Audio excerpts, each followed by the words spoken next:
au bureau régional à Ségou. Le centre de santé et de référence CCRF de Baraouli et les 10 ASACO des communes du 10 cercle ont bénéficié pendant 4 ans des activités du projet Dambé, communauté engagée pour renforcer l'honneur et la dignité des Maliennes. Djandje Konadji, maire adjoint de Baraouli. Avec Dambé, nous avons parcouru un grand trajet ensemble. Avec des infrastructures, des maternités ont été construites. L'intimité des parturientes a été protégé. Également, tout le matériel médical qui pouvait être transmis aux agents, cela a été fait. Et également, il y a eu des formations. Massaram Bamba, manager genre du projet Dambé. Durant sa mise en œuvre, le projet a permis de renforcer les capacités des acteurs et actrices communautaires et institutionnels, d'améliorer l'accès des femmes et des filles à des services essentiels de qualité et surtout de redonner espoir, confiance et pouvoir d'agir à de nombreux bénéficiaires. Des activités contribuant à faciliter l'accès des femmes et adolescentes à leurs droits à la santé et à une vie sans violence dans le cercle de Baraouli. Mamadou Traoré, préfet du cercle de Baraouli. Il est un devoir pour nous, voire une obligation, de procéder à une restitution des résultats atteints, de capitaliser les bonnes pratiques, de partager les leçons apprises afin d'identifier les perspectives de pérennisation des acquis. Docteur Jean-Pierre, directeur du projet Dambé. Dans le cadre de la redevabilité, nous sommes obligés de venir présenter à la communauté les efforts que la communauté a consentis au cours de la mise en œuvre du projet, comme c'est leur projet. Je pense que les populations ont été impliquées dès le début, c'est leur projet. La preuve est qu'elles continuent à demander la continuité du projet. Et maintenant, comme nous n'avons pas de financement, ça va continuer avec eux-mêmes. Donc eux-mêmes vont continuer à réaliser des activités parce que les activités étaient réalisées par les communautés, par les structures de l'État, donc qui ont été renforcées, qui ont eu les capacités et peuvent continuer à réaliser les activités même en dehors de l'appui du projet parce que la stratégie de sortie a été bien préparée. Ces perspectives, avec l'appui des services techniques et des communautés concernées, permettront l'épanouissement et le bien-être des femmes et des adolescentes dans le cercle de Baraouli, région de Ségou. Ségou, Ramata Konaté et Cheikh Tangara pour l'ORTM. Et voyons à présent ce qui fait l'essentiel de l'actualité hors des frontières maliennes. Le Bénin se prépare pour la présidentielle du 12 avril prochain. En prélude, le National Democratic Institute vient d'achever à Cotonou une mission d'évaluation préélectorale à moins de 2 mois de l'échéance. Après une semaine de consultation, la mission dresse un bilan de la situation politique du pays. Dans ses conclusions présentées à la presse, le NDI pointe des restrictions politiques et institutionnelles ainsi qu'un déséquilibre dans la représentation politique. Le NDI rend public son rapport au moment où en Gambie, le gouvernement s'est dit profondément inquiet face à des ressortissants partis combattre à l'étranger avec l'intention de s'enrôler dans des conflits armés. Cette réaction du gouvernement gambien intervient après des révélations dans la presse locale. 26 Gambiens auraient été tués sur le front ukrainien, mais le communiqué officiel du gouvernement ne mentionne aucun pays et ne dit rien sur d'éventuelles victimes. En attendant d'en savoir plus, la communauté économique et monétaire de l'Afrique centrale, CEMAC, recherche un nouveau souffle. Le rapport général sur le fonctionnement communautaire de 2025 a été présenté au Parlement communautaire à Malabo en Guinée-Bissau. 263 milliards de francs CFA, c'est le montant des arriérés de la taxe communautaire d'intégration due par les États membres, révèle le rapport. La taxe communautaire, qui demeure la principale source de financement de la CEMAC, est insuffisamment recouvrée, à peine 60% l'année dernière selon le document. Pendant ce temps, en Somalie, le Programme alimentaire mondial annonce l'interruption de son programme humanitaire dès le mois d'avril, faute de nouveaux financements. Les PAM indiquent avoir besoin de 95 millions de dollars, soit près de 60 milliards de francs CFA, pour maintenir une assistance alimentaire et nutritionnelle vitale aux populations les plus vulnérables. L'organisation onusienne avait déjà réduit son aide alimentaire d'urgence de 2,2 millions de personnes début 2025 à un peu plus de 600 000 aujourd'hui. Si la Somalie fait face à une crise humanitaire, une partie du pays, le Somaliland, s'est dit disposé à accorder aux États-Unis un accès exclusif à ses ressources minières et à proposer l'installation de bases militaires américaines sur son territoire. C'est ce qu'a affirmé le ministre de la Présidence. Le Somaliland, qui a proclamé son indépendance de la Somalie en 1991, administre depuis ses propres institutions, dispose de sa monnaie, de ses passeports et des forces de sécurité distinctes. Toutefois, il n'est pas reconnu par la communauté internationale. En revanche, le Soudan, lui, est reconnu par la communauté internationale mais connaît une situation sécuritaire difficile. Les forces de soutien rapide ont annoncé samedi avoir pris le contrôle de la localité d'Altina située à la frontière avec le Tchad. Le gouverneur du Darfour, proche de l'armée, a qualifié cette prise d'un comportement criminel répété qui incarne les pires formes d'exaction à l'encontre d'innocents. Depuis fin octobre, les forces de soutien rapide contrôlent la quasi-totalité du Darfour après la chute d'El Fasher, dernier bastion de l'armée dans la région. D'un conflit à un autre, le dossier du Sahara occidental est au cœur d'un nouveau round de négociations aux États-Unis. L'émissaire de Donald Trump, Massad Boulos, réunit ce lundi et demain mardi à Washington les représentants du Maroc, de l'Algérie, de la Mauritanie et du Front Polisario. Objectif, tenter de trouver une solution à un conflit vieux d'une cinquantaine d'années. Les États-Unis souhaitent que le plan d'autonomie proposé par Rabat serve de base aux discussions dans la continuité de la dernière résolution du Conseil de sécurité de l'ONU adoptée fin octobre, une option rejetée par le Front Polisario et l'Algérie, pour qui toute solution excluant le principe d'autodétermination est inacceptable. Au même moment, le président iranien Massoud Pezeshkian persiste et signe. Son pays ne s'inclinerait pas devant les puissances mondiales alors que les États-Unis renforcent leur présence militaire dans la région. Le président américain Donald Trump a averti qu'il pourrait lancer des frappes limitées contre l'Iran, tandis que le chef de la diplomatie iranienne a assuré que Téhéran présenterait prochainement un projet d'accord nucléaire. Avant la présentation de ce projet d'accord au Venezuela, près de 200 prisonniers politiques ont entamé une grève de la faim pour exiger leur libération selon leurs familles. Le mouvement a commencé vendredi soir à la prison de Rodeo 1 en périphérie de Caracas. Les familles expliquent que les détenus protestent contre la loi d'amnistie qui ne bénéficie pas à beaucoup de prisonniers de cet établissement.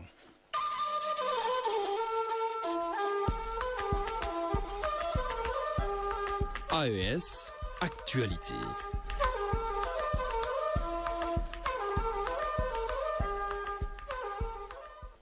Dans l'actu de l'AES, le nouveau ministre du pétrole du Niger présente sa feuille de route. Elle place au cœur de l'action publique la souveraineté économique, la bonne gouvernance, la transparence et la valorisation des ressources naturelles nationales.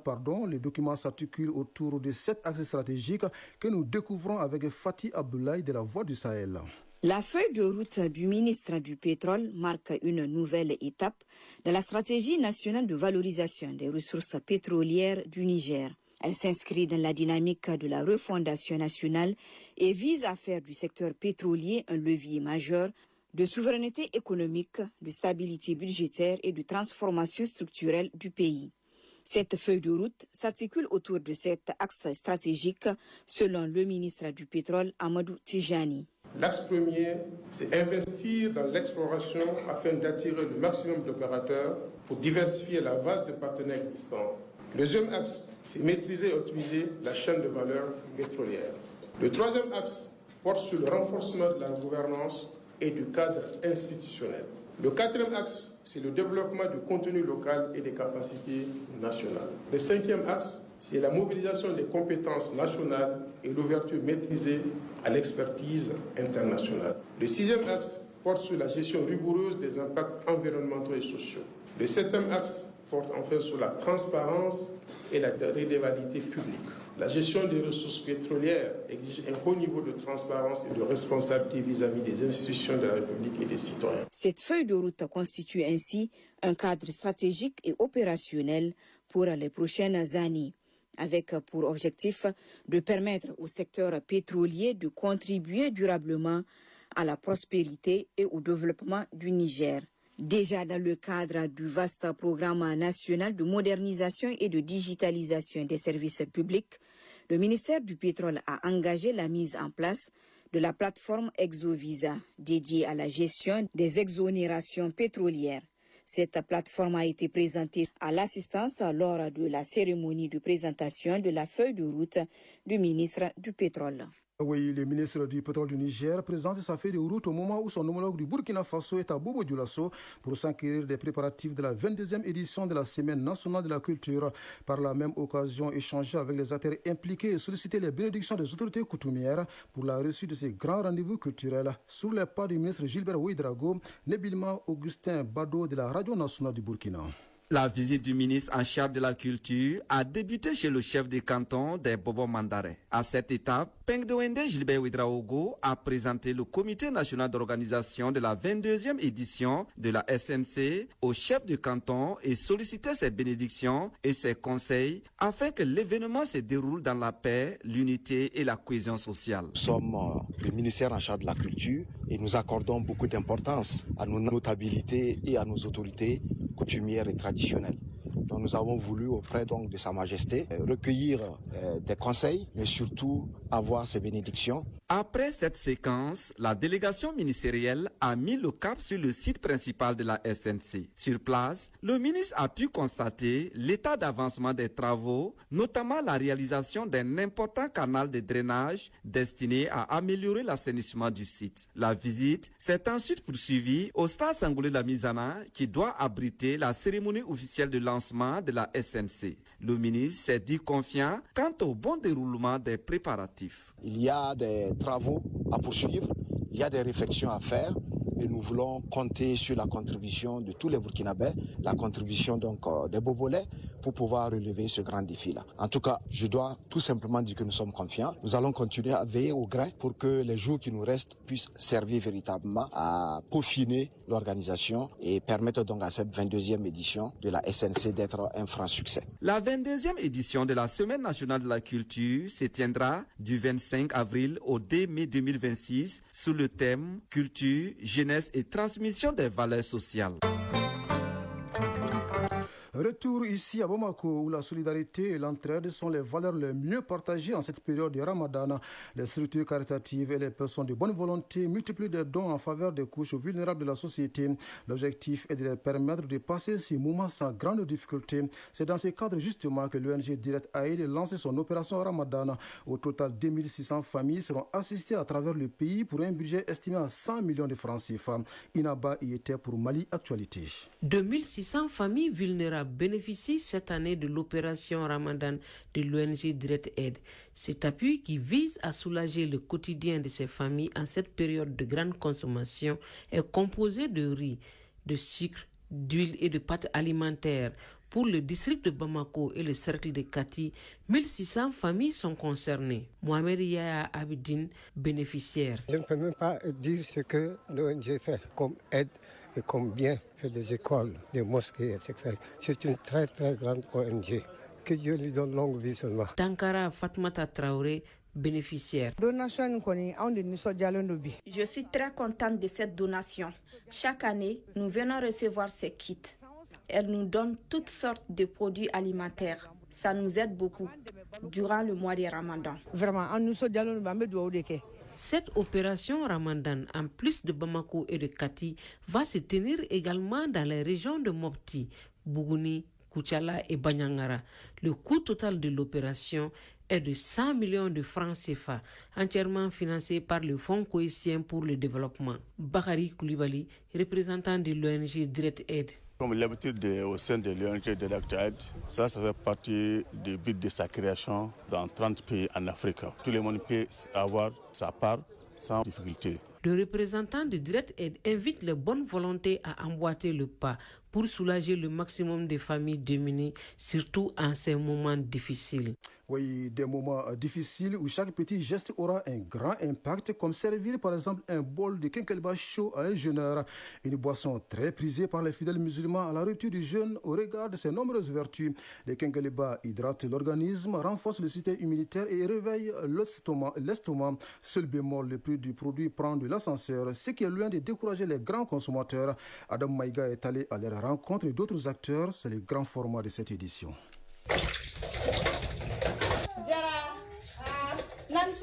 Nematou Maïga, ménagère, prépare le kinkeliba, accompagné de menthe, de citronnelle, de citron et de basilic.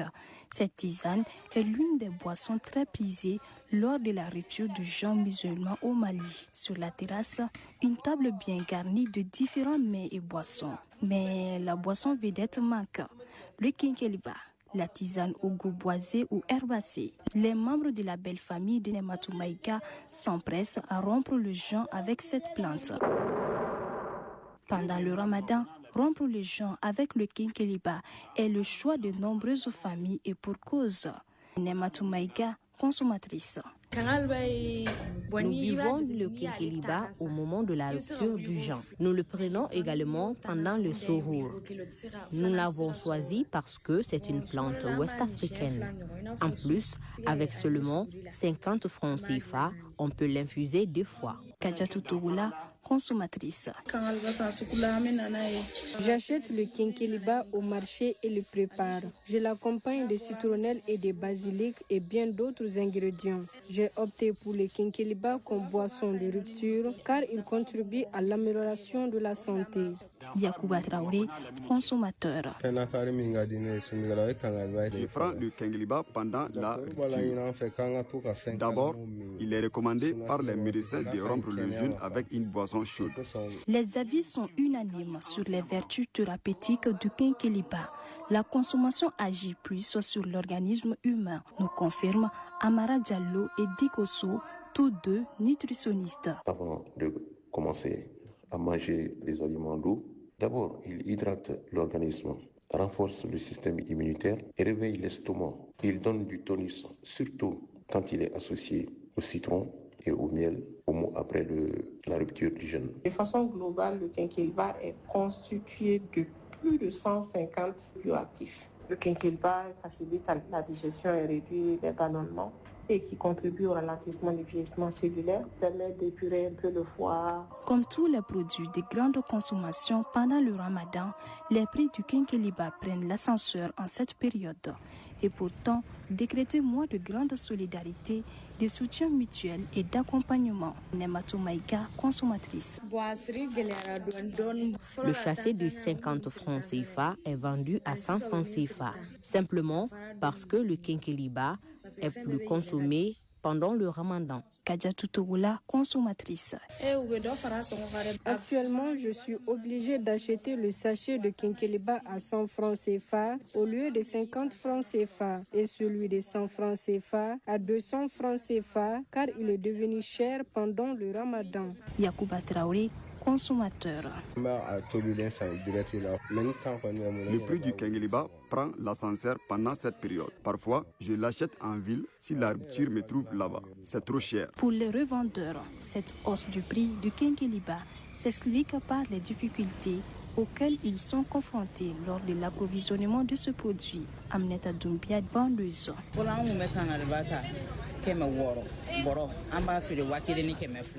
Il y a à peine 2 ou 3 ans, on pouvait acheter le sac de 100 kg de feuilles de Kinkeliba à 3 000 francs CFA et le CD à 6 000 francs CFA. Aujourd'hui, le même sac est cédé à 9 000 francs CFA, plus 1 000 francs CFA pour le transport, soit un total de 10 000 francs CFA. Alors, on est obligé de le revendre à 12 500 francs CFA. Certains clients demandent toutefois une réduction. Malgré ces difficultés, ce mois béni reste la période où ces revendeurs font de bonnes recettes. Aminata Doumbia, vendeuse. Pendant le Ramadan, je peux m'approvisionner jusqu'à 100 sacs ou plus de Kinkeliba. Pour chaque sac, je peux encaisser 2 500 francs CFA, soit un total de 250 000 francs CFA pour les 100 sacs. Djenebou Traoré, vendeuse. Je peux vendre 100 sacs de Kinkeliba de 7 à 10 jours. Pendant le mois béni, je peux écouler 100 sacs en 3 jours. Je peux bénéficier de 50 000 francs CFA pour chaque 20 sacs de Kinkeliba. En ce mois de Ramadan, symbole de solidarité et de partage, un effort sur les prix permettrait à toutes les familles de profiter des bienfaits de ces feuilles aux vertus reconnues par tous.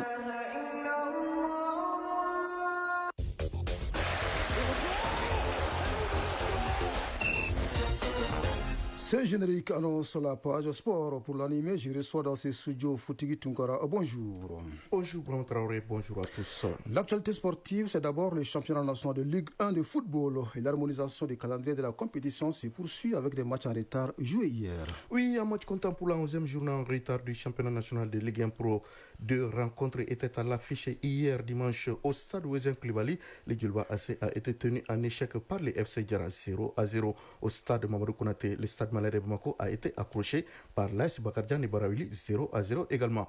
Ces résultats n'ont pas eu beaucoup d'incidence sur le classement, toujours dominé par l'AS Real de Bamako 24 points, devant Binga FC 24 points également et le Djolba AC 23 points. Avec 22 points, les FC Djera montent à la 4e place qu'ils chippent à l'USFAS.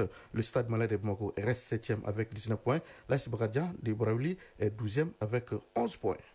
Les Aigles du Mali bouclent ce lundi leur préparation pour la deuxième fenêtre FIBA Afrique des éliminatoires de la Coupe du monde de basketball masculin. Oui, ce sera à travers un match amical contre le Stade Malien de Bamako. Ce sera à partir de 20h dans la salle Abdallah Mamana Aïdra du stade du 26 mars de Irimadio. Ouvert depuis plus d'une semaine dans un hôtel, la place à ACI 2000. La sélection malienne a effectué sa dernière séance d'entraînement hier dans la salle Abdallah Maman Aïdra au stade du 26 mars de Irimadio.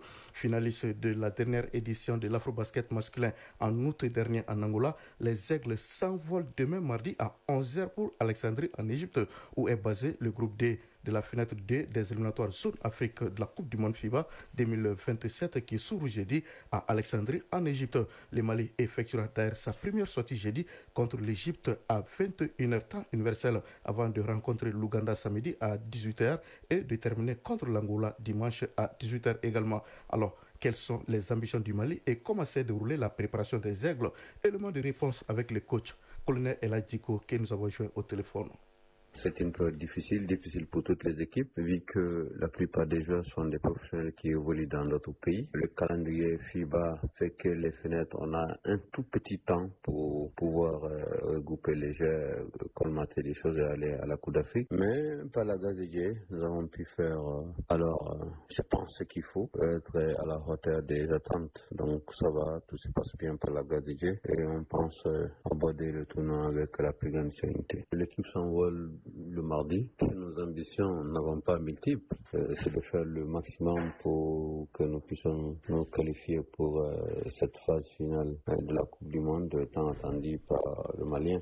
Voilà, c'était là le colonel Eladjiko que nous avons joint au téléphone. Alors, basé à Dakar au Sénégal, le groupe B réunit la Côte d'Ivoire, la RDC, Madagascar et le Sénégal, pays hôte. Je précise que les 3 premières équipes de chaque groupe se qualifieront pour les tours suivants. Cette fenêtre constitue une étape déterminante dans la course aux 5 tickets africains qualificatifs pour le mondial 2027 prévu au Qatar. La fenêtre des éliminatoires Zone Afrique de la Coupe du monde FIBA 2027, c'est du 26 février au 1er mars 2026 à Alexandrie en Égypte et à Dakar au Sénégal. En cyclisme, le Tour du Rwanda a débuté hier et la première étape a été remportée par un Israélien. Oui, Itamar Einhorn s'est offert hier la première étape du Tour cycliste international du Rwanda. Long de 173,6 km, le trajet a été couru entre Urukumo et Ramagana. J'y arrive. Le coureur israélien de la formation NSN Cycling Team a devancé Oudé Mounoz de l'équipe Soudal Kick Step Devo Team. Mewal Girme de l'Érythrée a complété le podium. Le cycliste malien Moussa Togola participe à cette 18e édition du Tour du Rwanda. Il figure dans l'équipe mix africaine avec Issaka Sissé de Côte d'Ivoire, Soumela Ibodo du Burkina Faso et Rafat Kimolo du Rwanda. C'est lundi, la deuxième étape ralliera Nyamata à Ouye sur un parcours vallonné de 134,6 km. Cette 18e édition du Tour du Rwanda s'achève dimanche 1er mars à Kigali. Et sur le vieux continent, les 16e de finale de retour de la Ligue des champions d'Europe de football commencent demain mardi. 4 rencontres sont au programme qui commence demain mardi à 17h45 avec notamment un somptueux Atlético Madrid Club Brugge soldé à l'aller par un nul prolifique 3 buts partout. Vainqueur des à l'aller, le Bayer Leverkusen recevra Olympiakos à 20h. Battu 3 buts à 1 à l'aller, l'Inter Milan accueillera Bodo Glimt à 20h également. Large vainqueur à l'aller 6 buts à 1. Newcastle recevra Karabakh à 20h. Mercredi, il y aura Atalanta Dortmund à 17h45 et Real Madrid Benfica à 20h. PSG Monaco à 20h. Juventus Galatasaray à 20h également. Les vainqueurs de ces barrages rejoindront en 8e de finale les équipes comme le FC Barcelone, Chelsea, Liverpool, Tottenham, Sporting, Manchester City, Arsenal et le Bayern Munich. C'était la page sport et c'était la signature de Fotigi Tungara. Merci pour toutes ces précisions. Et ça vous aussi. Ainsi va l'actualité en ce lundi 23 février février 2026. Cette tranche d'information vous a été servie par Mamadou Boubacar Diallo à la mise en onde. Abdul Aziz Koulibaly assure la mise en ligne. C'était au micro Bourama Traoré. Ne décrochez pas juste après cette édition la lecture des avis et communiqués. Le prochain rendez-vous avec l'information, c'est à 13h avec Ousmane Daou. Grand merci à vous de nous avoir suivis. Excellente journée à vous, où que vous soyez.